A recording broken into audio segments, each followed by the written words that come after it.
अस्सलाम वालेकुम नाजरीन। अभी अभी नाइन्थ क्लास का रिज़ल्ट आ चुका है। चेक करने का आसान सा तरीकाकार बताऊंगा, लेकिन आपने चेकिंग में छोटी सी भी गलती नहीं करनी, आपको भारी पड़ सकती है। रिज़ल्ट चेक करने का आसान सा तरीकाकार बताऊंगा, A to Z बताऊंगा। सबसे पहले इस वीडियो को यहां से लाइक कर दें, चैनल को सब्सक्राइब कर दें, ऑल नोटिफिकेशन पर सेट कर दें। ये काम करने के बाद कमेंट्स में आप बता सकते हैं कि आपके नाइन्थ क्लास में कितने नंबर आए हैं, ज़रूर बताइएगा। तो सबसे पहले आपने चले जाना है गूगल क्रोम में।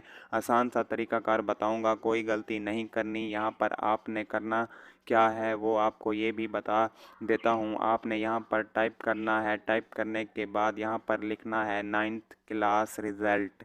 नाइन्थ क्लास क्लास रिज़ल्ट, यहाँ पर क्लास लिखने के बाद रिज़ल्ट लिखना है और 2023 लिख के अपनी यानी कि सिटी डीजी खान मैं लिखता हूँ, वहाँ का एड्रेस देना है। तो पहले नंबर पर जो लिंक मिलती है, आपने 10:05 पर इस लिंक को ओपन करना है।